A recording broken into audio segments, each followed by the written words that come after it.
Hello दोस्तों, कैसे हो आप सभी।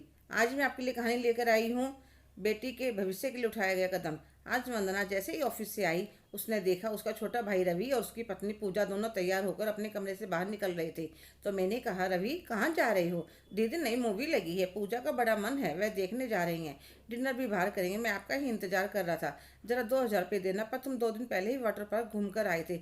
इतने में उसकी माँ बीच में बोल पड़ती है। अरे क्या वंदना, जब देखो बच्चों को टोकती रहती है। अरे अभी उनकी उम्र है घूमने फिरने की, चल निकाल कर दे दे पैसे। तो वह पैसे निकाल कर दे देती है, गुस्से में अपने कमरे में आ जाती है। अब उसे बार बार महसूस होने लगा था कि माँ उसकी छोटी बहन और छोटे भाई को ही ज़्यादा प्यार करती है।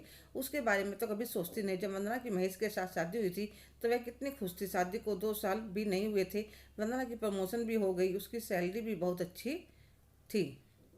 एक दिन वंदना ने अपनी माँ से कहा, माँ अब मैं और महेश अपना परिवार बढ़ाने के बारे में सोच रहे हैं। तो उसकी माँ बोली, वंदना तेरे में अकल नाम की चीज़ है कि नहीं। अभी तो तेरे तरक्की करने का टाइम है। अरे बच्चे तो कभी भी पैदा कर लो। तो वंदना को अपनी माँ की बात सही लगी। फिर भी काफ़ी ध्यान रखने के बाद वंदना प्रेग्नेंट हो गई। महेश बहुत खुश था, वंदना भी खुश थी। उसकी माँ और छोटी बहन ने उसको भड़काना शुरू कर दिया। अभी तो तेरे तरक्की करने के दिन है, अपनी ज़िंदगी जीने के दिन है, कहाँ तू बच्चों के चक्कर में फंस रही है। उस समय उसे माँ की बात सही लगी और वह महेश को बिना बताए ऑपरेशन करवाने चली गई। बस सही मौके पर महेश को पता चल गया और तो दोनों की आपस में कहाँ सुनी हुई। अब गुस्से में महेश ने वंदना पर हाथ उठा दिया। तो वंदना भी अपना सामान लेकर मायके आ गई। तब उसकी माँ और बहन ने उसका खूब साथ दिया था कि तुमने जो किया वह सही किया। महेश कई बार मिलने आया, माफ़ी मांग रहा था, पर माँ और बहन ने मिलने नहीं दिया। भाई ने तो यहाँ तक कह दिया कि तुम प्रॉपर्टी में हिस्सा मांग लो, तलाक ले लो। पर महेश तलाक देने को तैयार नहीं था। वह कहने लगा, मैं मानता हूँ मुझे तुम पर हाथ नहीं उठाना चाहिए था। तुम्हें भी तो बच्चे के लिए अकेले फैसला नहीं लेना चाहिए था। पर तुम्हारे बिना नहीं रह सकता। शुरू शुरू में तो छोटी बहन, भाई, माँ सब बहुत लाड दिखाते थे। जब से वंदना ने बेटी को जन्म दिया, उसके खर्च बढ़ने लगे तो माँ बहन सुनाते रहते थे, कहाँ था ऑपरेशन करवा ले, कहाँ से यह पल्ले पड़ गई, आधे से ज़्यादा तनख्वाह तो कल को इसी के ऊपर खर्च होने लग जाएगी। वंदना को अपनी बच्ची के लिए बुरा लगने लगा था, पर वह चुप रह जाती। अब उसकी बेटी 2 साल की होने वाली थी। उसके पापा उसे हर हफ्ते मिलने आते थे, खूब सारा सामान लाते। एक दिन वंदना ऑफिस से आई तो मैंने देखा मेरी बिटिया रोने लग रही थी। मैंने उसे गोदी में उठाया, उसके चेहरे पर उंगलियों के निशान थे। मैंने उससे पूछा, क्या हुआ बेटा, नानी ने मुझको मारा। मम्मी आपने गुड़िया के ऊपर हाथ उठाया। अरे नहीं, कुछ नहीं करा, मैंने धीरे से चंपत लगाई थी। उसने देखा माँ की झोली में बहुत सारा सामान था। माँ आपकी झोली में क्या। इतने में गुड़िया बोल पड़ी, पापा मिलने आए थे, मेरे लिए चॉकलेट, केक, फ्रूट लाए थे, नानी ने सब छीन लिया। इतने में उसकी नानी बोल पड़ती, देख वंदना तेरी बेटी झूठ बोलना भी सीख गई है। अरे मैंने छीना नहीं है, सारा खराब कर देती। और भी तो बच्चे हैं घर में, इसकी मौसी है, मामा है, मामी है, वह भी खा लेंगे।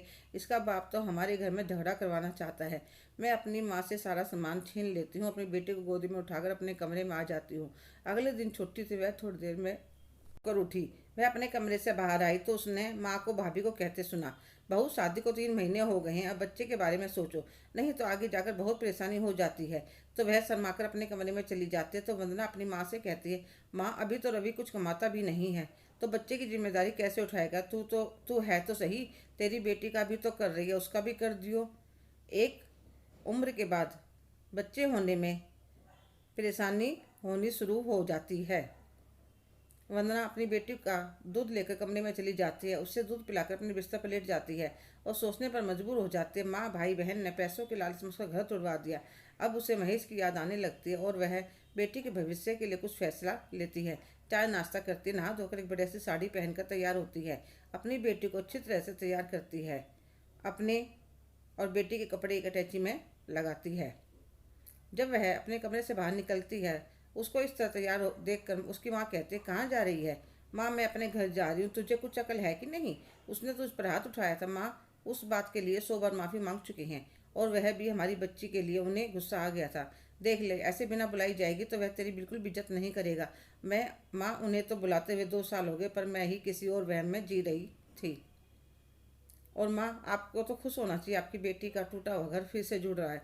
और मैं मेरी बच्ची का जब भरा पूरा परिवार है तो मैं क्यों उसे उससे वंचित रखूं। अपनी बेटी का तो सोच लिया, और अपने छोटे भाई बहनों के बारे में।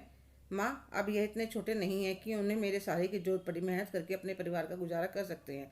और अपनी बेटी का हाथ पकड़े नए उद्देश्य के साथ घर से चल पड़ती है। हेलो दोस्तों, कैसे हो आप सभी? आज की कहानी आपको कैसी लगी?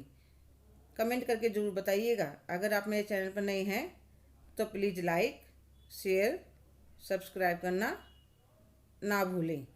धन्यवाद।